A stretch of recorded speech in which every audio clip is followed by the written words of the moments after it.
በጣም ይገርማል እኮ አንድ ቪዲዮ ላሳያችሁ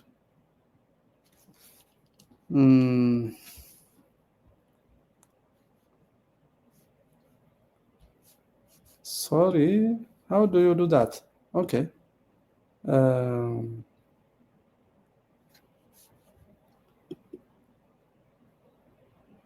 okay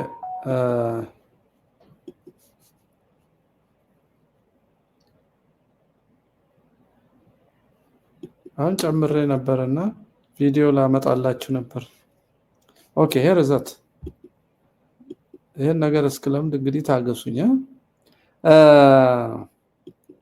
ለምሳሌ ሶሪ መሪው ይመጣና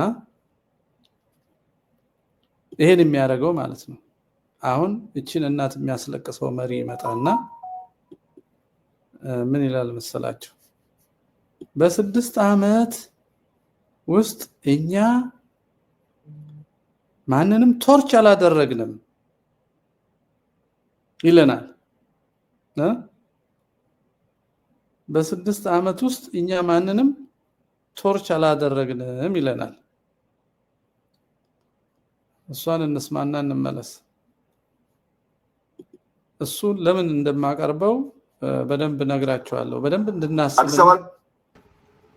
አዲስ አበባ ላይ ጀመርናቸው ለውጦች ከዚህ ቀደም ለበርካታ ወንድምናቶቻችን ገለጻ ማድረግ ማስረዳት ይኖርብናል ምክንያቱም ዶት ብቻ ነበር አሁን ንግግር አያስፈልግም ከአንድ ጫፍ ሌላ ጫፍ የሚሄድ ሰው ለውጡን ያየዋል ይዳስሰዋል ኢትዮጵያውያን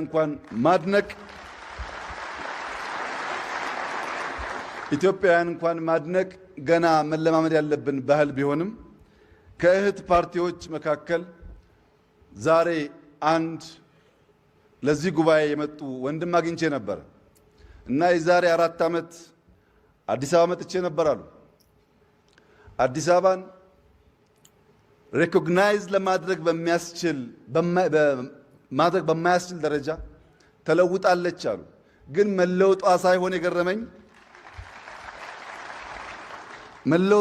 የገረመኝ አሉ በዚህ አጭር ጊዜ ውስጥ ከተማ እንዲህ ለመስራት ይቻላል ወይ የሚለው ጉዳይ እኔም ጓደኞቼም እየተነጋገርንበት ነው አሉ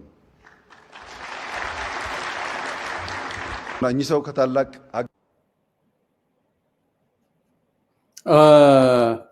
I think የተሳሳተ ቪዲዮ ነው ምን አንድ ማለት የፈለገ ልክ ተቆርጧል ከዚህ ላይ ምንድነው የሚለው እኛ በ6 አመት ቶርች ያደረግነው ሰው የለም ነው የሚሉት እንመለስበታለን ለምን ይሄንን እንዳመጣሁት አንድ ጳጳስ ደግሞ በቂሉና ብዙ ጊዜ ከጠየቅን በኋላ መልሱ ስላልተገኘ ነው መልሱ ስላልመጣ ነው በዚህ ምክንያት ነው እንጂ ሌላ መቼም እንደምታውቁት ያረግነው ነገር የለም ቤተክርስቲያን አላቃጠልንም ሰው አልገደልንም እምነታችንን አልቀየርንም በዛን ጊዜ እንደምታውቁት ጥቁር ልበሱ ሄዱና ሙቱ ግደሉ ጸጉራችሁን ተላጩ ነው ተብሎ ነው የታወጀው በዛ ሰዓት ያ ሰዓት የምታስታውሱት ነው ሻሸመኔ 50 ሰው የተገደለበት በመንግስት ሰራዊት ከዛ ወሃቢያዎቹ በሬ ይዘው ቤተ መቅደስ መጥተው አላሁ አክበር እያሉ የቤተክርስቲያንን መደፈር አድምቀው በዚህ መልኩ ነበር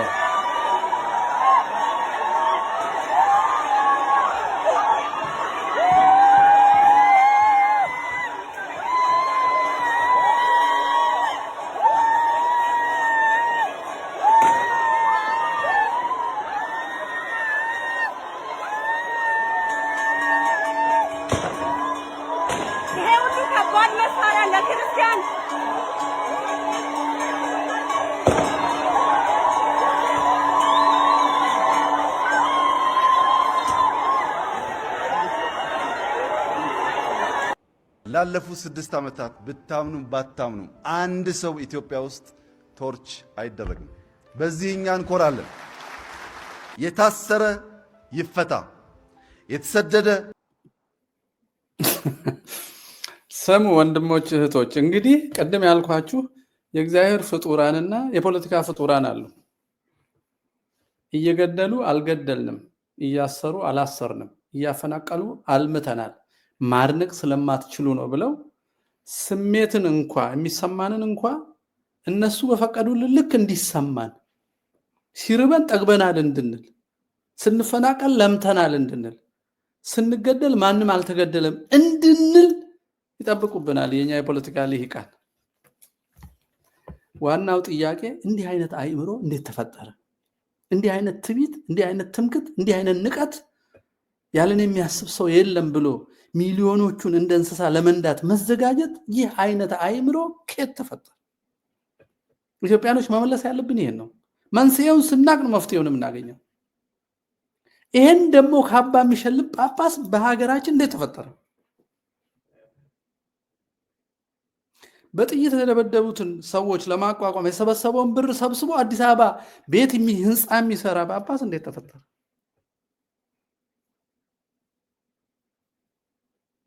የኢትዮጵያ ጄኔራል ሆኖ ኢትዮጵያን ለመጠበቅ ወታደር ከሆነ በኋላ እነ አብዲ ኢሌን እነ ከሌ የሚባሉ ብሔረሰቦች ጨርሱ ብሎ ይታይ የትግራይ የታሪካዊቷ ቦታ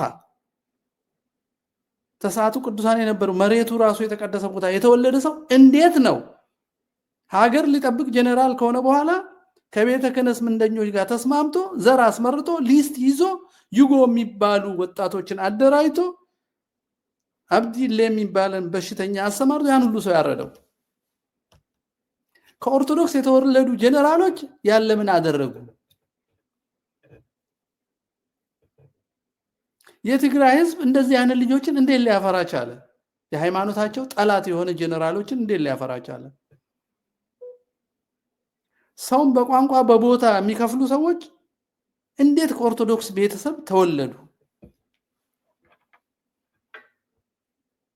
ቅኝ ገዢዎች የተሸነፉበት የአድዋ ተራራ እንደ መለስ ዜናዊ እንደ ስብሃት ነጋ እንደዚህ አይነቶቹን እንዴት ሊያፈራ ቻለ?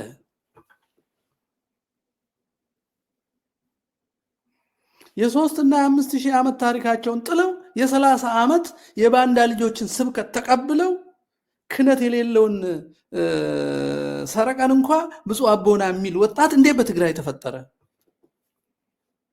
ኢትዮጵያን የሰሩ ኦሮሞ ኦርቶዶክሶች የክህነት ነገር ተሰውሮባቸው እኔ ጳጳስ ነኝ የሚለውን ገብረ ማርያም ነጋሳን ከበጆሞ አባከኘ ብሎ መስቀሉን እንዴት ሳመ? ክርስቶስን ረስቶ ዘሩን እንዴት እንደ ጣዖት ተቀበለ?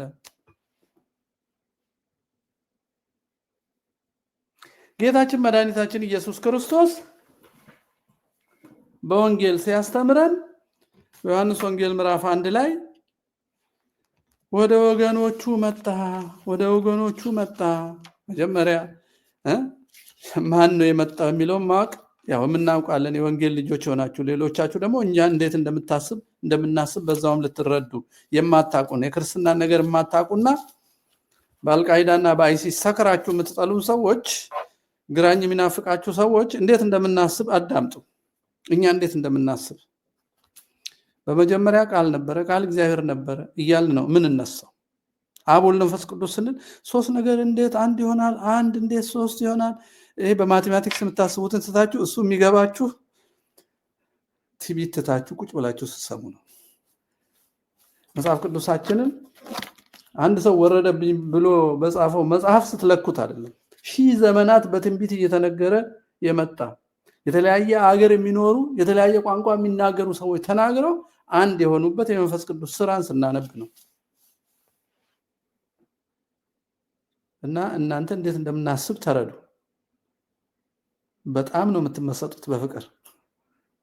እኛ የምንለው በመጀመሪያ ቃል ነበረ፣ ቃልም በእግዚአብሔር ዘንድ ነበረ፣ ቃልም እግዚአብሔር ነበረ። ይህም በመጀመሪያ በእግዚአብሔር ዘንድ ነበረ፣ ሁሉም በእርሱ ሆነ፣ ከሆነም ሁሉ ያለ እርሱ ምንም የሆነ ነገር የለም። ሕይወት በእርሱ ነበረ፣ ሕይወትም የሰው ብርሃን ነበረ። ብርሃንም በጨለማ ያበራል፣ ጨለማም አላገኘውም። አሁን ምስጢር ላስተምር አይደለም። አዳም ዕፀ በለሷን እስኪበላ ድረስ እስኪጎሳቆል ድረስ ብርሃኑ፣ ህይወቱ፣ እስትንፋሱ፣ ደስታው ሐሴት የሚያደርገው እንደኛ በሚጣፍጥ ስኳር ወይንም በምግብ ወይ በዝሙት ወይ በዝና ወይ ተደባድቦ አሸንፎ የበላይ በመሆን ወይ ጠላት በመደምሰስ አይደለም። ከአምላክ ጋር ከዛ በኋላ ተጎሳቅሎን ነው ጠላት የሚባለውንም ያወቅ ነው። ጠላት ሰይጣን እሱን የሚመስሉ ሰዎች ፈጥሮ ማን ነው አድሮባቸው ሰጠን። እሱ አይፈጥርም።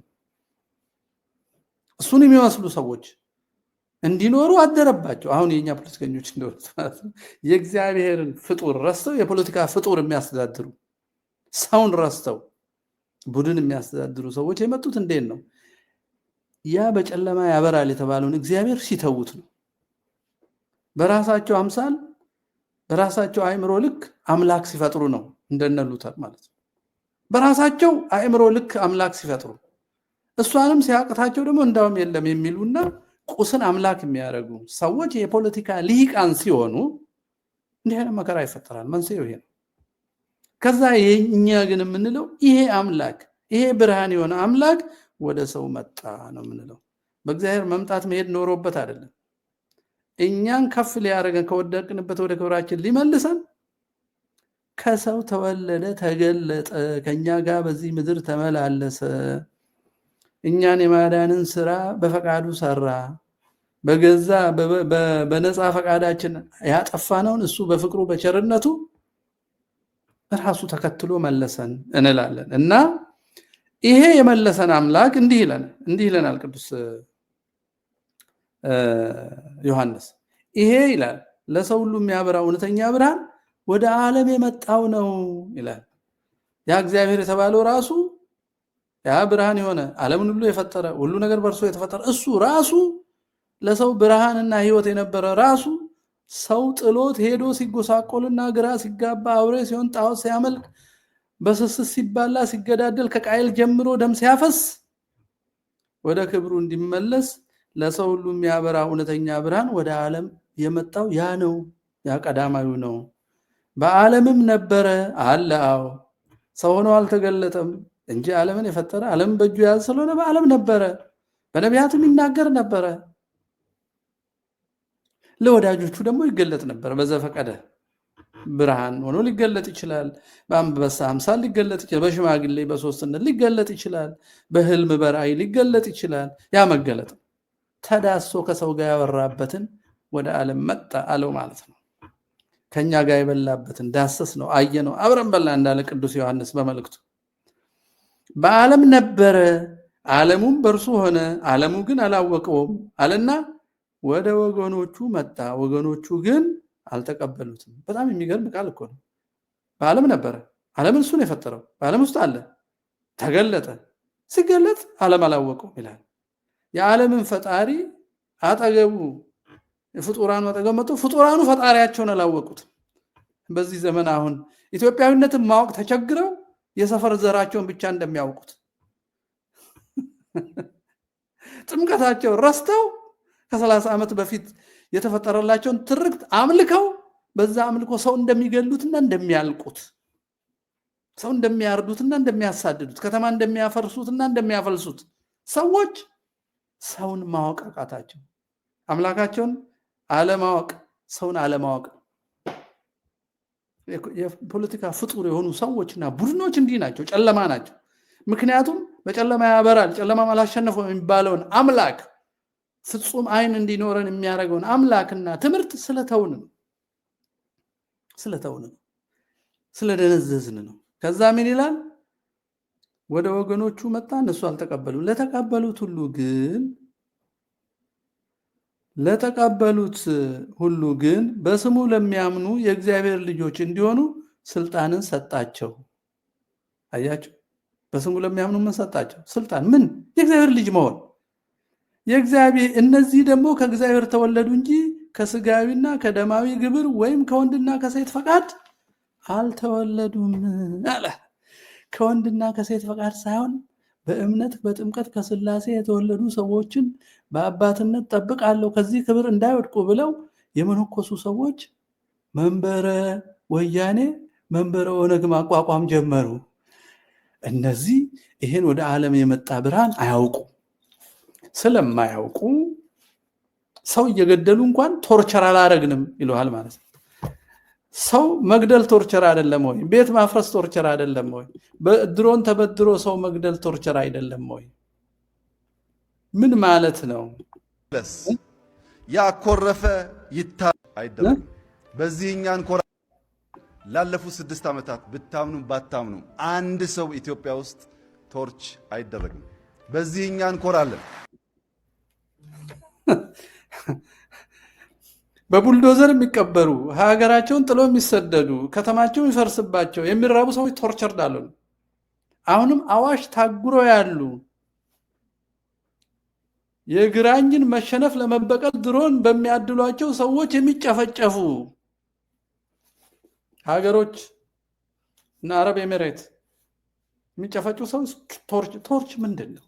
እሱ ይበልሽ እንዳልነው እሱ ወይ አምሮ ታሞ ይሆናል ወይንም እሱ ሰው የሚለው በፖለቲካው የተፈጠሩትን ሰዎች እንጂ በእግዚአብሔር የተፈጠሩትን ሰዎች በዛ እምነት የጸኑትን ሰዎች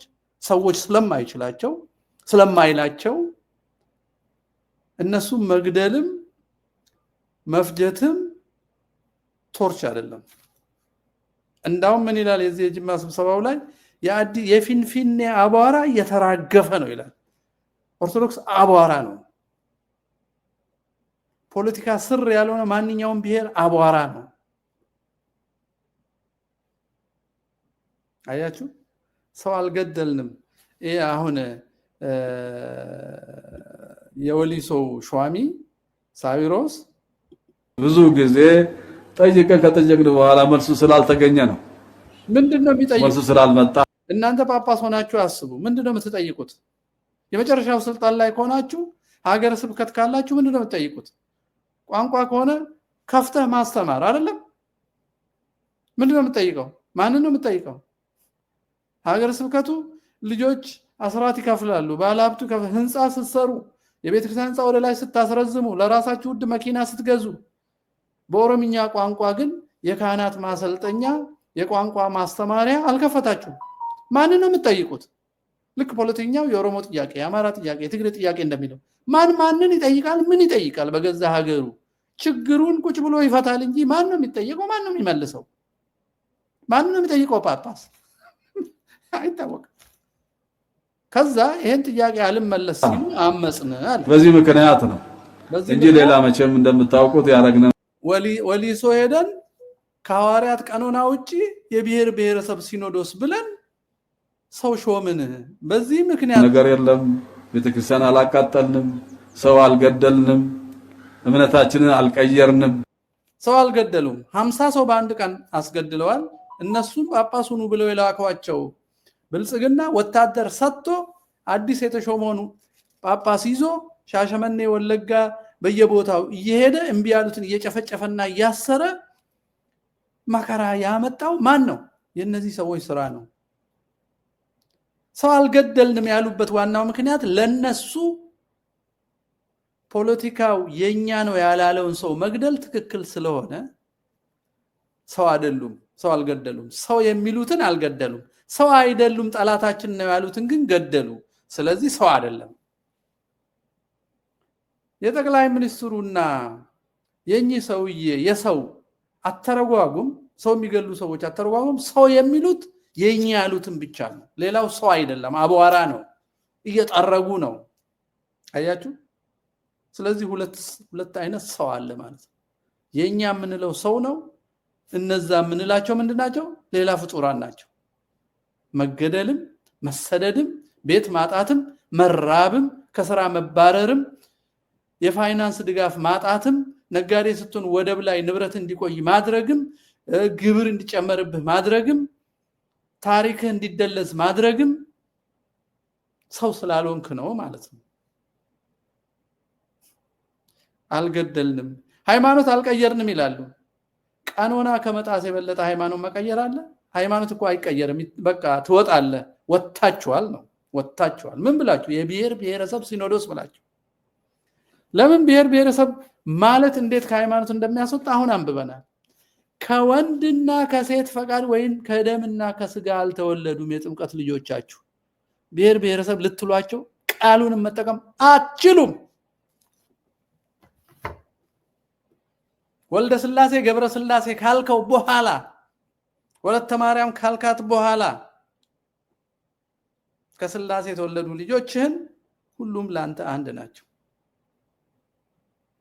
መናገር የምትችለው ልጆቼ ቋንቋ ስለማይሰሙ ዘመኑ መናፍቃን የበዙበት ስለሆነ በቴሌቪዥኑ በስልኩ በኢንተርኔቱ እየተመጣ ስለተወናበደብኝ በፍጥነት ቋንቋ አስፋፍቼ ልጆችን ማዳን አለብኝ።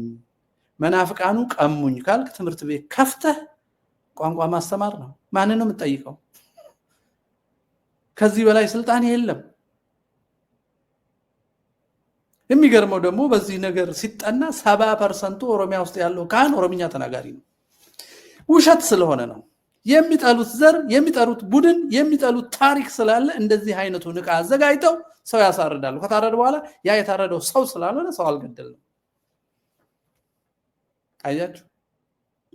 ዋናው ነገር ግን በዛን ጊዜ እንደምታውቁት ጥቁር ልበሱ ለአጥፊዎች ማውራት አይደለም አላማዬ። እንዲህ አይነት አእምሮ አስተሳሰብ ኬት መጣ ነው? ኬት መጣ? ምን ስንሰራ ነው የሁሉ ተንሰራፍቶ ወደ ላይ? በጵጵስናውም መንገድ በቤተ መንግስቱ መንገድ ብልሹ አእምሮ ያላቸው ብልሹ አስተምሮ ያላቸው ከሰውነት የወጡ የእግዚአብሔርን ፍጡር ረስተው የቡድን ዘር ፈልገው ለጥፋት የተሰለፉ ሰዎች እንዴት ለስልጣን በቁ? የት ነበር? ምን ስንሰራ ነበር? አሁንስ መንጋ ሆነን የምንከተላቸው በተለይ የተጠመቅን ሰዎች እንዴት ማሰብ አቃተን? የትግራይ ኦርቶዶክስ እንዴት ወያኔን ይከተላል? የኦሮሚያ ኦርቶዶክስ እንዴት ሆነ ብልጽግናን ይከተላል? መከተል ብቻ አይደለም፣ እንዴት እነሱን አእምሮ ወርሶ ሌላ ሰው ይገላል? ነገሩ ኦርቶዶክስ ሆኖ የገደለ አይመስለኝም። በእርግጥ ማይካድራ አዋርዶናል። ሌላውን ኦርቶዶክስ አርዶ ማለት ወልቃይት ወርሳለሁ ብሎ ሲያመቅ ሲገል ምናምን ተዋርደናል። ነገሩ ልጆቹ ኦርቶዶክስ አይደሉም። አእምሯቸው 50 ዓመት የታጠቡ ህፃናት ናቸው። ሳምሬ ምናምን የሚባሉትም ከዛ በፊት የነበሩት የመለስና የስብሃትን ዲዛይን የተከተሉ ህፃናት ኦርቶዶክስ አይባሉም። ኦርቶዶክስ ማለት በባህል የሚወረስ አይደለም፣ የሚኖር ህይወት ነው። ያም ብርሃን ያን ክርስቶስን ገንዘብ ማድረግ ነው። ስለዚህ ያን ያጡ ልጆች ቢያርዱ ቢገሉ አይገርምም። ግን ምን ሆነን ነው ያ ሁሉ ከውስጣችን በ30 ዓመት የወጣው? በትርክት አብደን ባልነበሩ ሰዎች በተነገረን አሁን ባሉ ሰዎች ቂም ለመውጣት አንተ ምንም ሳትሆን ምን ሆነን እንዲሆን ነው አይታወቅም። እኔ ግን መላም ልምታ እንዴት እንዲህ አይነት አእምሮ ተፈጠረ የሚለው ማለት ነው። መላምቴን አድርጌ ያበቃለሁ። የጎዳን እኛን የጎዳንና እንዲህ አይነት ነገር ሲፈጠር በዝንጋይ እንድንቆይ ያደረገን ረጅሙ የተቀደሰ ታሪካችን ነው ብዬ አስባለሁ። ረጅሙ የተቀደሰ ታሪካችን ንጉስና ቤተ እምነት ተባብረው ህዝብን በጋራ ይጠብቁ ነበር። እረኝነታቸው ለምሳሌ ከጃንሆይ መውደቅ በፊት ለምሳሌ አንድ ቀበሌ አይባልም ያኔ፣ ወይ ደብር ነው ወይንም ሙስሊም ቦታ ከሆነ ደግሞ አንድ የሆነ ሼኪ ወይ ከቢራ ካለ በሱ ዙሪያ የሚደራጅ ማህበራዊ መዋቅር ነው አለው። በአመችነት የሚደራጁ ቦታዎች ገንዳ ጀናን አፋን ኦሮሞት አንድ ገንዳ ውስጥ የሆነ ሰው አለ፣ ትልቅ ሰው። ያ ትልቅ ሰው ከባህሉ ነው የመነጨው ወይንም ከእምነት ቤት ነው የሚወጣው።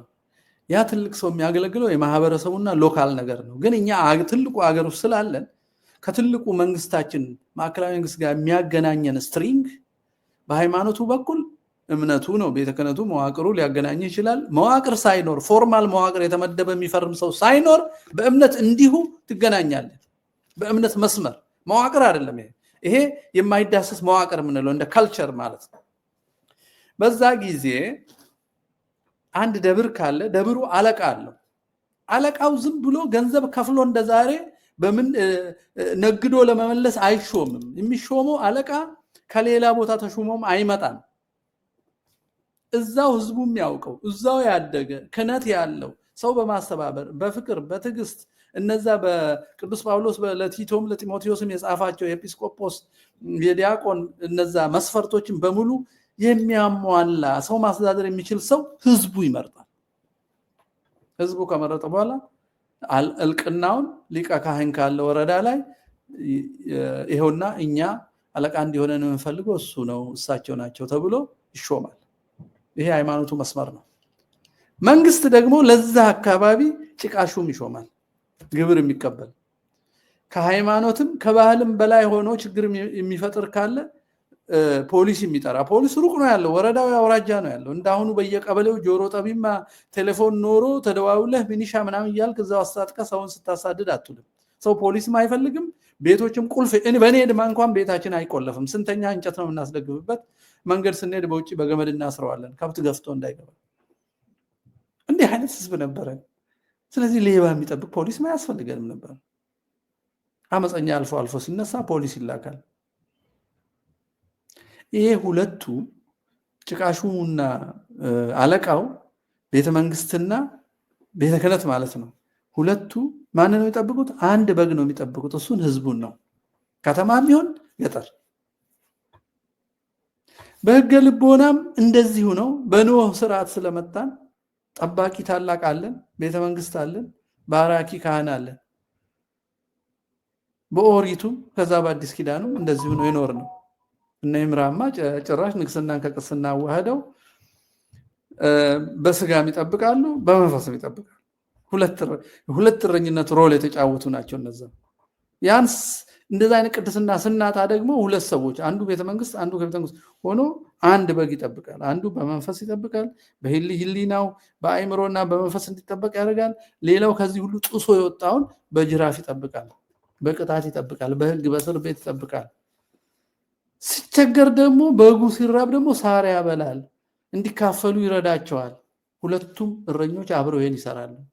በዚህ አይነት ረጅም ታሪክ ተቀናተን ባልገን ደልቶን የመጣን ሰዎች ነን። እኛ የእግዚአብሔር ልጆች እኛ ተዘናግተን ደልቶን ቤተመንግስትና ቤተ ክህነትን እያመን በምንኖርበት ዘመን ከኢትዮጵያ አስተምሮ ወጥተው ውጭ ሀገር ሄደው ተምረው ወይንም በተፈሪ መኮንንና የቃስ ቀዳማዊ ኃይለ ሥላሴ ዩኒቨርሲቲ በውጭ አካላት የተማሩ አእምሯቸው የታጠቡ ምሁራን በህቡ በሴራ ሲደራጁ ንጉስና ጳጳስ ሲደፍሩ፣ ሼኪ ሲደፍሩ፣ ሽበት ሲደፍሩ፣ እኛ ግን በዛ በረጅሙ ታሪካችን በመጣው መሰረት በድንዛዜ እንኖራለን። የተማሩ ሰዎች እናምስ ሲሉን ከቀደመው አኗኗራችን የተሻለ እውቀት ያገኙ ይመስለንና እነሱም እኛን ሲያታልሉን ሳይማር ያስተማረን ህዝባችን ሲሉ እውነትም እኛ አልተማርንም፣ የተማሩት ይምሩን ስንል ንጉሳችንን ገለው ጳጳሳችንን ሰቅለው ሽማግሌ አጥፍተው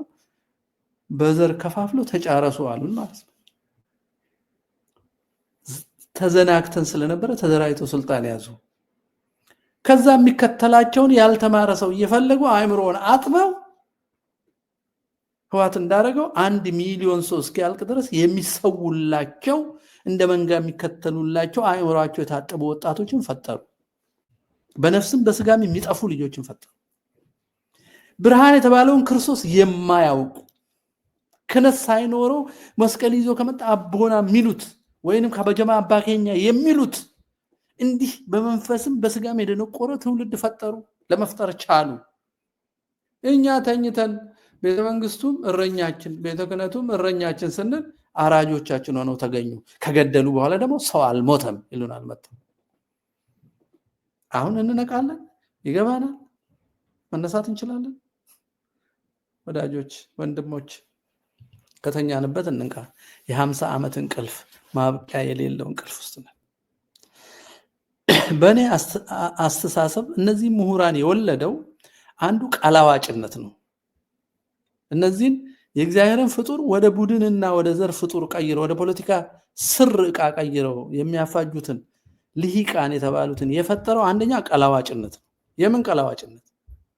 የሀገሩን ጥበብ፣ ዕውቀት፣ ፍልስፍና፣ እምነት፣ ባህል፣ ትውፊት፣ ኖርም እነዚህን ሳያውቅ በኢትዮጵያ ቀዳማዊ ማንነት በአድዋ የተዋረዱ ጠላቶች በትምህርት በኩል ኢትዮጵያን ለመስበር መጥተው አእምሮ አጥበው ማሽን ሲያረጉት ማሽን መሆኑን ሳያውቅ የራሱን የጠላ ቃላዋጭ ምሁር ነው። አሁንም ኢትዮጵያ መከራ ምሁራን እንጂ ገበሬ አይደለም። ገበሬ በብር ተገዝቶ አሁን አማራ እንደምናየው ባንዳ እርስ በርስ ሊገዳደል ይችላል።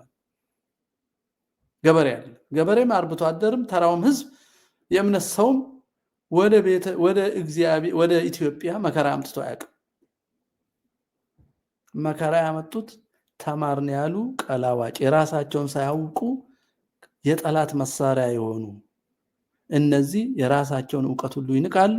የራሳቸውን ዕውቀት ደግሞ ከነቁ ኢትዮጵያ ዕውቀት ያበቃቸው ሊቃውንት፣ አዋቂዎች፣ መሪዎች ሁሉ ይንቃሉ። ምክንያቱም ማየት አይችሉም፣ ጸጋቸውን ማየት አይችሉም።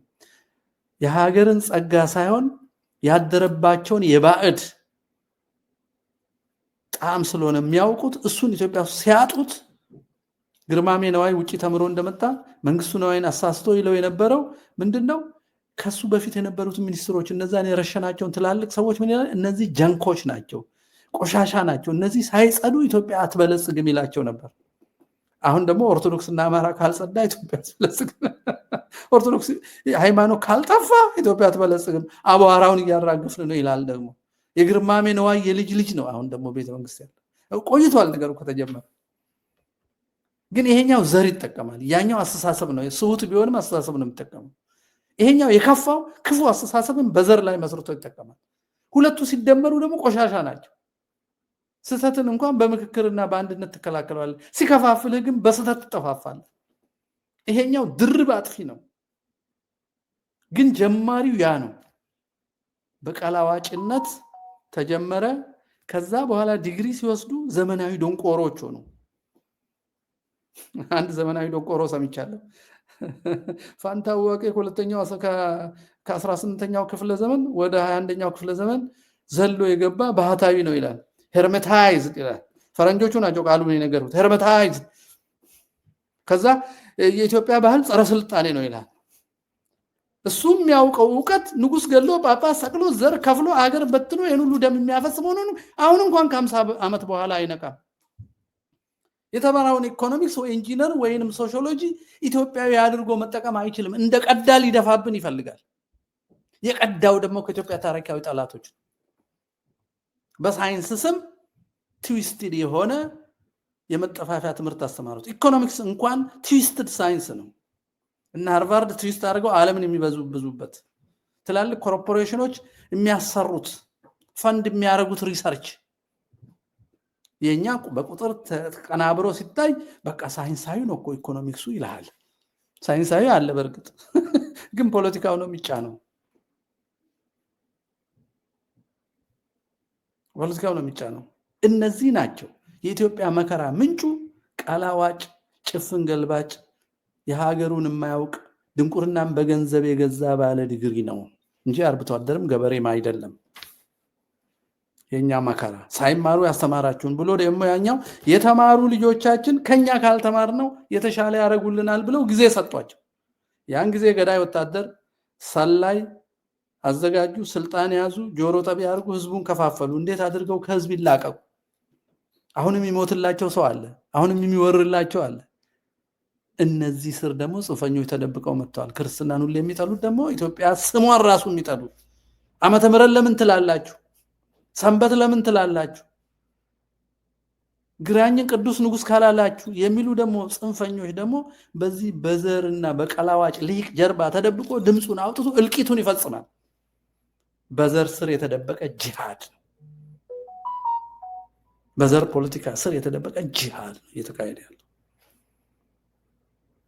ለዛ ነው ያንን የሳዊሮስን ሹመኛ ቤተክርስቲያን ሲገባ ሚካኤል ሻሸመኔ ወሃቢያዎቹ በሬ ይዘው መጥተው አላሁ አክበር ያሉት ለዛ ነው። አሸነፍናቸው። ስለዚህ ሳዊሮስ ከኛ ይልቅ ለወሃቢያዎቹ ነው ወዳጅነቱ። ከጥምቀት ልጆች ይልቅ ለሽመልስ አብዲሳ ነው ወዳጅነቱ። ከክርስቶስ ይልቅ ፖለቲካ ለፈጠረው ጣዖት ነው ወዳጅነቱ። የሚገርመው ይሄም ብፁዕ ብሎ የሲኖዶስ አባል አደረገው። ደግሞ ሲኖዶስ የሚባል አለ፣ የብሔር ብሔረሰቦች ምክር ቤት የሚመስል። ከዛ ንጹህ ኦሮሞ ሾምኩ የሚል ደግሞ አለ። ይሄ ማለት ምን ማለት እንደሆነ አቃላችሁ? በዚህ ወንጌል አሁን ባነበብ ነው እነዚህ የተጠመቁት ከስጋና ከደም ከወንድና ሴት ፈቃድ አልተወለዱም የሚለውን የሚሽር ነው። ንጹህ ኦሮሞ ሾምኩ፣ ንጹህ ትግሬ ሾምኩ ልክ ስትል ጥምቀትን ሽረሃል። ከጥምቀት የሚበልጥብህ ዘር አብጅተሃል። አዲሱ ዘር አዲሱ የክርስቶስ ዘር ቋንቋና ቦታ የሚለየው አይደለም። እኛ 2000 ዓመት ሃይማኖት ያመንነው አረብኛ የሚናገር የግብጽ ጳጳስ መጥቶ ነው። እርስ በርስ ተማምረን እንጂ አረብኛ ተምረን አይደለም ክርስቲያን የሆነው። ሰው እርስ በርሱ እንዲማማር ትምህርት ቤት መክፈትና ማዘጋጀት ያን ጠይቀን እንቢ ስለተባለ ምንድነው ማንን ነው የምትጠይቀው? ጳጳስ ኮንክ ልክ እንደሆነ የኦሮሞ ጥያቄ አልተም ምንድነው ጥያቄ? ሌላ ሰው አጥፍተህ መኖር ማንን ነው የምትጠይቀው? የአማራ ጥያቄ አለ። የአማራ እንኳን እሺ እየፈጁን ነው አትፍጁን ነው ጥያቄው ግልጽ ነው። ይነሳና ሰው ሁሉ የሴቶች ጥያቄ ምንድነው? የሴቶች ጥያቄ ባልመፍታት ኤቴይዝም የነገራቸውን ይዞ ይመጡና የተቀደሰ ትዳር ለማፍረስ የእንትና ጥያቄ ያልተመለሰ ማንን ነው የምትጠይቀው? ምንድነው ጥያቄው? ከእግዚአብሔር አምሳልነት የሚያወጣ ፌሚኒስትም ኮሚኒስትም ኤቴይስትም የነገረህን እያመጣ ስትደፋብን ተጫረስ ተጠፋፋን። ይባስ ብለን ሃይማኖታችንን እያጣን ነው። መንበረ ህዋት መንበረ ኦነግ መንበረ ምናምን መፍጠር ጀመር። አሁን ደግሞ መንበረ አማራ የሚባል ሊመጣ ይችላል። የአማራ ጳጳሳት ሰሞኑን መንበረ አገው የሚሉ ተነስተዋል አሉ። ከተቀደሰው ቦታ ከቅዱስ ላሊበላ ሰፈር አካባቢ ወደዛ ይሁን አላውቅም ብቻ የኢትዮጵያ ጉዳይ አልቅም። እናንተ ብርሃን ናችሁ፣ እናንተ ጨው ናችሁ፣ ለዓለም ብርሃን ትሆናላችሁ የተባሉት መነኮሳትና ካህናት ሳይቀሩ የፖለቲካ ባሪያና ጣዖት አምላኪ ሆነው የዘር መንበር ማቋቋም ጀመሩ። እንዴት እንዲሆነን ስንል ለነሱ ደግሞ ሳያምኑ የመነኮሱ ሳያምኑ የተካኑ ስለሆኑ ነው። እምነት የላቸውም። እምነታቸው ሆዳቸው ነው። ሀገራቸው ይሄው ምድር ብቻ ነው። የሰማዩን አያስቡም። እነዚህም ብፁዕ ልንላቸው አይገባም። ምንድነው ብጽዕና? በዛ በማቴዎስ ወንጌል የተነገረ ነው። እና አእምሮ ታጥቦ ምሁሩ ኢትዮጵያን አጥፍቷል። ድንቁርናን ገዝቷል። ሳይማሩ ያስተማረውን የሚለውን ትቢት ለብሷል። ተታሎ ራሱ በውጪዎች ተታሎ እኛን ደግሞ አታሎ አስከትሎናል። አሁን ይሄንን ካንሰር ለመንቀል ነው እያንዳንዱ ሰው ከመንጋነት መለቃቀቅ አለበት። የሆነ ሰባኪ ሲያይ መከተል፣ የሆነ ኳስ ያስገባ ሰው ሲያይ መከተል፣ የሆነ ጣጥማቂ ሲያይ ዝም ብሎ መጠየቅ መጀመር አለበት። እግዚአብሔር ምን አለ? ቅዱሳን አባቶችን እንዴት ኖሩ? እንዴት በነፃነት ኖር? እንዴት ማስተዋልን ከየት አመጣን? ድሮ አሁን ለምን ተሸነፍን እያለ ማሰቡን ትቶ ይሄን ልብስ አሰፋ፣ እሺ እንደዚሁን፣ እሺ እጅ አውጣ፣ እሺ ጣል ጣል አድርግ፣ እሺ ስገድ፣ እሺ ቁም፣ እሺ ሂድ፣ እሺ ዝመት፣ እሺ ግደል፣ እሺ ሮቦት ነን እኛ። እኛ በእግዚአብሔር አምሳል የተፈጠርን ከሆንን እግዚአብሔርን የሚያስደስተውን ስራ ብቻ ነው የምሰራው ማለት መጀመር አለብን። መንጋነታችን ለክርስቶስ እንጂ ለብልጣብልጦች አይደለም ማለት መጀመር አለብን። ሰባኪዎችና መምህራኖቻችን እንደ አባቶቻችን ካልሰበኩን፣ ወደ አባቶቻችን መንገድ ካልመሩን ጠላቶቻችን ናቸው። ከተቀደሱ አባቶቻችን ይለዩናልና ከመንግስተ እግዚአብሔር ያወጡናል። ሃይማኖት ኢቮሉሽነሪ አይደለም። በተለይ ኦርቶዶክሳዊነት የምታውቁት ነው። ቅድምና ያላት ከእግዚአብሔር የተገኘች ከቀዳሚ እግዚአብሔር የተገኘች ቅድምና ያላት የመዳኛ ብቸኛ መንገድ፣ መለዋወጥ የሌለባት ዶግማ ቀኖና ያላት ብቸኛ ቀጥተኛ መስመር ናት። ኤቮሉሽን ሊናካት አይችልም። ኤቮሉሽን የሰው አእምሮ ፍጡር ነው። ኢቮልቭ የሚያደርገው አንዳንድ ሰባዊ ስራ ለመስራት ቴክኖሎጂ እነዚህን አሁን እናሻሽላለን። እሱም እግዚአብሔር በሰጠን አእምሮ እንጂ በእግዚአብሔር ላይ የምንጠበብበት አቅም የለንም። እሱ ራሱ የገለጠልንን ይዘን ለመኖር ደግሞ ብርሃን ናችሁ ተብለናል። የምንበራው በጭፍን ለዘርም ለምናምንቴ ሁሉ መንጋ ስንሆን ለክርስቶስ መንጋ ስንሆን ነው። አባቶቻችንን የሚመስል ልብስ የለበሰ ሁሉ አባት አይባልም። ሰው ገሎ አልገደልኩም የሚል ለሞቱት እንኳን የማያዝን የማይጸጸት ንስሐ የማይገባ በሰው ደም የሚቀልድ ሰው አስገድሎ ተራምዶ ቤተክርስቲያን ገብቶ የኛን መጥፋት የሚፈልጉ ሰዎችን ባሪያ አስይዞ የሚገባ ይሄን ቆሞስ ብሎ የመለሰ ስልጣን ተመለሰለት የሚል ሲኖዶስ ነው እኛ ያለን። ይሄን ሁሉ የምናርምበት ማሰብ ማሰላሰል አለብን። በነገራችን ላይ አብዛኛውን ነገር እንዴት እንዲህ እንደሆንን በዝርዝርና በጥናት በዚህ መጽሐፍ ላይ አስቀምጫለሁ። አማዞን ላይ ሄዳችሁ ዲጂታልም ይሁን ወረቀትም ይሁን ገዝታችሁ አንብቡ፣ ሼር አድርጉ። ውድ ከመሰላችሁ ደግሞ ለኔ ጻፉልኝ። እንደ አሳታሚ በቅናሽ መግዛት እችላለሁ። የት እንደሚልክላችሁ ሰብሰብ ነው፣ አንድ በአንድ ሳይሆን ሰብሰብ ያለ ብዙ ከሆነ እኔ ራሴ ገዝቼ ቀጥታ ስገዙት ውድ እንዳይሆን ሼር አደርጋለሁ ማለት ነው። እና ሁለተኛውን መጽሐፍ ታትሟል፣ እሱንም ተመልከቱ። እና የእግዚአብሔር ሰውና ፖለቲካ የሰራው ሰው ይለያያል። ፖለቲካ የሰራው ሰው የእግዚአብሔርን ሰው እያጠቃ ባለበት ዘመን ነው የምንገኘው። ዛሬ የመጣሁት ሁለት አይነት ሰዎች በኢትዮጵያ እንዳሉና ስልጣን ላይ ያሉ ሰዎች የእግዚአብሔርን ሰው የማያውቁ እነሱ የሰሩትን ሰው የሚመሩ እግዚአብሔር የሰራውን የሚያጠፉ መሆናቸውን ለመናገር ነው የመጣሁት። እግዚአብሔር እንግዲህ አነሳስቶ ስላስጀመረኝ እና ይሄን